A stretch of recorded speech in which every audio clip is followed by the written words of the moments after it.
I own a photography studio and I've got Christmas minis, so let's get set up for that. I offered 3 different backdrop options over the course of 3 weeks. My first weekend was a dark wooden living room setup and we had Santa that week. This is my second week and this is my bright and airy living room. And then we have one more weekend with green Christmas trees.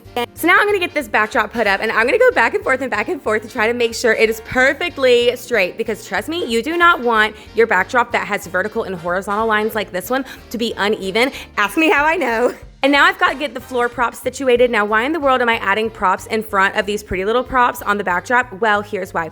This backdrop I got was not a sweep. A sweep is where the backdrop and the floor are unison. This was a solid backdrop only, and I had to add my own floor. Well, my floor does not perfectly match the perspective of the backdrop. And so to make it all seamless, you just want to add props in the front on the floor. And the fireplace already had candles, so I figured I would add some candles on top of my boxes just to make it seem realistic. And then I decided to take my white curtains and put them up on the sides for 2 reasons. 1, it'll help give me a little bit of extra backdrop space. And then for 2, it also looks nice and dreamy. If you're wondering why in the world I have all this stuff piled on the floor, well, that is because my mat ended up getting a little bit folded and wrinkled and I wanted to straighten it all out. So I put all these backdrops on top of the floor so that it would straighten out and flatten out this backdrop. And it works like a charm every single time. Trust me, I know from experience. I have improperly stored my matte backdrops so many times where it causes them to fold and wrinkle.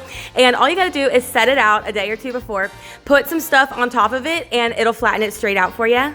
But this is why I like to prepare beforehand, because if I had waited the morning up to set up, I would have been in a pickle with a wrinkled backdrop.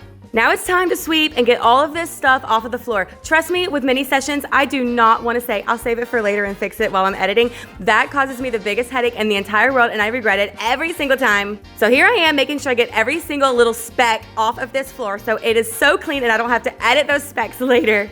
I am totally done setting up and now I'm gonna get my light set up and we will be all ready for our clients to arrive. I'll be posting the mini session soon.